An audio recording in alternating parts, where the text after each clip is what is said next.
हमारे साथ इस वक्त मौजूद हैं आरिफ जीवा साहब, फॉर्मर चेयरमैन है आबाद के। बहुत शुक्रिया आरिफ जीवा साहब आपके वक्त का। सबसे पहले तो ये कि हमने तकरीबन 1.5 से 2 साल में देखा कि जो मटेरियल की कीमतें हैं वो बढ़ गई, कंस्ट्रक्शन कॉस्ट बढ़ गई है। अब जिस तरह से हम हाई राइज बिल्डिंग पे काम होता देख रहे थे वो कितने अरसे से अब ना होने के बराबर है या बहुत कम है? Thank you very much. देखें, बात ये तो एक फैक्टर अलग ये है कि रेट जो बढ़े हैं उसकी वजूहत जो है वो हम सबको पता है कि इंटरनेशनल मार्केट में जो रॉ मटेरियल है उसके रेट्स बढ़े और हमारा डॉलर का डिफरेंस आया। ये तो एक वजह है। हमारे यहाँ सबसे बड़ा इशू क्या है, ये मार्केट रुकनी नहीं थी। ये जो नेगेटिव न्यूज जब शुरू होती है ना उसके बाद ये रुकती है। जब भी देखें, मियाँ मोहम्मद नवाज शरीफ की गवर्नमेंट थी 2013 में, तो हमने उनको जो है वो बड़ा ब्रीफ किया। वो इंडस्ट्रिस्ट रहे हैं तो वो एक ही बात करते हैं, इंडस्ट्रीज चलनी चाहिए। हम भी कहते हैं इंडस्ट्रीज चलनी चाहिए और इंडस्ट्रीज बढ़नी भी चाहिए, ज्यादा इंडस्ट्रीज लगनी भी चाहिए, हम भी ये कहते हैं। वो हमेशा यही बात करते रहे। तो फिर हमने उनको 2016-17 में जाके जब उनका जाने का टाइम आया उससे पहले काफी ब्रीफ किया। उन्होंने हमारी बात को समझ भी लिया कि जी आप बिल्कुल ठीक कह रहे हैं कि जब इंडस्ट्रीज चलेंगी तो कंस्ट्रक्शन सेक्टर चलेगा तो तमाम इंडस्ट्रीज चलेंगी।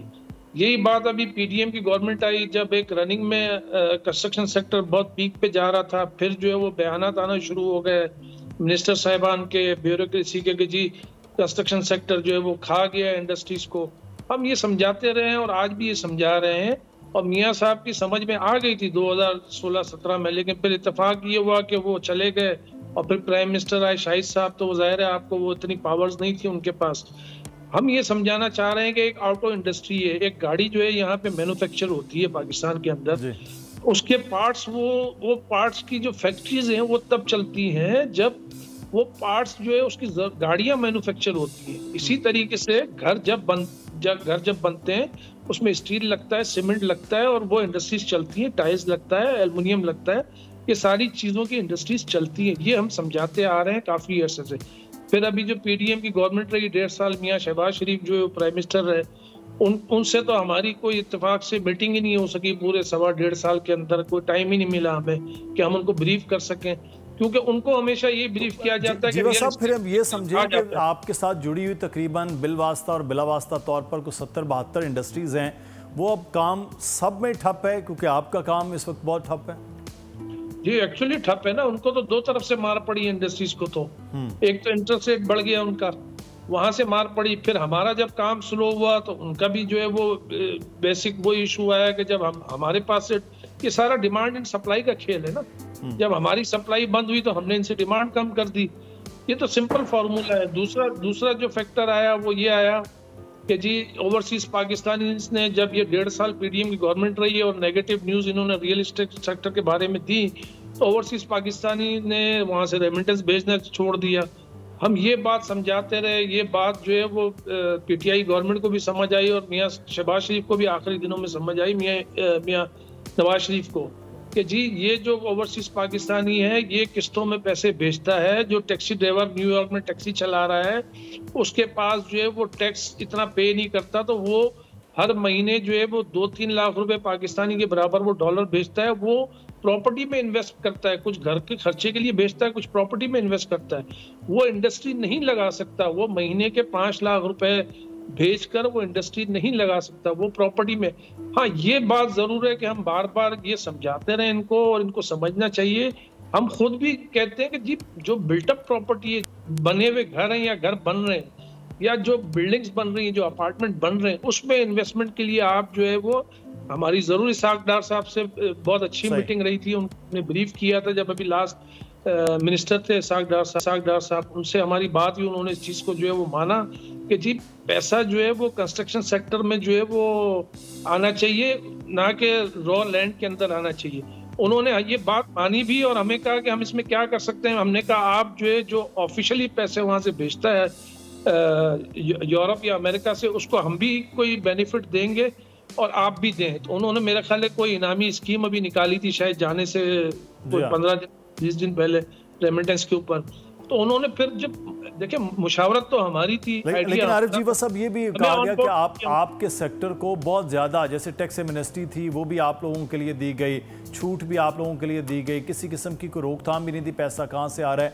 तो ये भी एक फैक्टर थे कि आपका सेक्टर एकदम से बहुत ऊपर बूम कर गया, तो ये भी ठीक नहीं था। ये भी इल्ज़ामात आप के हवाले से होते हैं ना?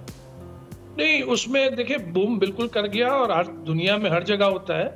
आजकल आपका पैसा जो है वो जैसे फॉरेन रेमिटेंस यहाँ आ रहा था वो दुबई चला जा रहा है आपका, वहाँ पे आजकल वो कितनी फैसिलिटीज दे रहे हैं। आए 20 साल की जो है वो 10 साल का गोल्डन वीजा लें, आए 2 साल का वीजा लें अपनी फैमिली के साथ, हम ये आपको फैसिलिटीज देते हैं, ये फैसिलिटीज देते हैं।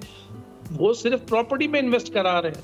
उनको पता है कि ये प्रॉपर्टी में इन्वेस्ट होगा तो हमारे पास फॉरेन रेमिटेंस भी आएगा और हमारी इंडस्ट्रीज भी चलेंगी। यही तो हम समझा रहे हैं हमेशा से। और बूम को देखें, किसी भी चीज के कारोबार को जब बूम आता है तो उसको फिर जो है वो कहीं ना कहीं उसको किसी जगह पे, ये नहीं है कि जी आरिफ जीवा का जो कंपनी है या कोई फूड की कंपनी है वो कमाना शुरू हो गई, उसका ब्रांड बन गया, आप उसको दबा दें। हमारे यहाँ मुल्क में सबसे बड़ा मसला ये कि जो काम चलना शुरू होता है तो यहाँ पे पहले सबसे पहले उसको दबा दिया जाता है। ये काम इतना क्यों चल रहा है?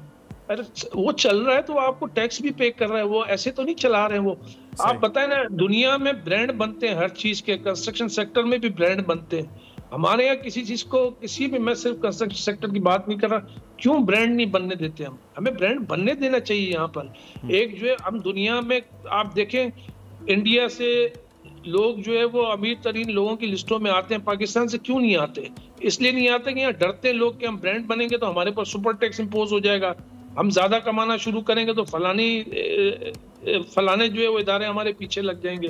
हमें इन चीजों को बैठ के सोचना पड़ेगा और इसके लिए पॉलिसीज बनानी पड़ेगी। और आखिर में ये कि हमें जो है वो मिसाक के मईशत लाना पड़ेगा हर सूरत में। और आज केयर टेकर गवर्नमेंट है और ये कर सकती है। ये तो जरूरी है कि इस वक्त मईशत के लिए ही सोचना सबसे पहले होगा हुकूमतों को, स्टेक होल्डर्स को। लेकिन एक चीज़ में काम सारिफ के हवाले से सवाल है कि जो चीज़ें ये कहा जा रहा था 2 साल पहले किसी ने बुकिंग करवाई थी 40-45 लाख रुपए में किसी अपार्टमेंट या किसी चीज़ में, किसी भी बिल्डर के पास, बिल्डर अब मजबूर हो रहा है कि कंस्ट्रक्शन कॉस्ट बढ़ गई है, वो दोबारा से रिवाइज हो रहे हैं, वो डिलीवर नहीं कर पा रहे हैं, बहुत से लोगों ने काम बंद कर दिया है। तो ये चीज़ें अब सफ़र कर रहे हैं या चीज़ों से निकल आए हैं? क्योंकि ये बड़ी शिकायत आ रही थी पिछले तकरीबन 1 साल पहले। देखिए, इसके लिए गवर्नमेंट को पॉलिसी देनी पड़ेगी।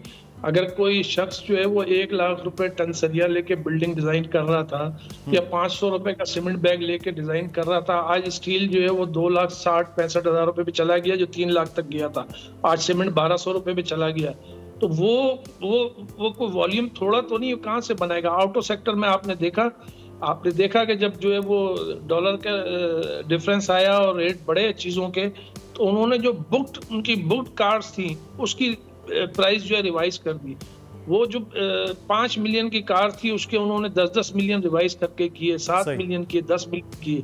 तो देखें, कोई भी सेक्टर जो है वो कम से कम ये कर सकता है कि जी उसको जो है वो सेटल करके कहीं ना कहीं प्राइस को जो है वो सेटल करके कम से कम डिलीवर करने के काबिल हो। यहाँ पे तो कोई यहाँ पुरसाने हाथ नहीं है कि जी आए, आपको क्या तकलीफ है, बायर को ये तकलीफ है, तो कि कम से कम बैठ के चीज़ों को हल हो सकता है। लेकिन सेक्टर्स का चलना बहुत ज़्यादा ज़रूरी है। और रेल सेक्टर जब चल रहा था रियल स्टेट में, तो तब वहाँ पर बाकी जो उसकी पैरेलल इंडस्ट्रीज़ हैं वो चल रही थी। अब एक सेक्टर रुका है तो बाकी इंडस्ट्रीज़ पर भी बड़ा शदीद किस्म का नुकसान हुआ है। बहुत शुक्रिया आरिफ जीवा साहब हमारे साथ मौजूद है, फॉर्मर चेयरमैन आबाद।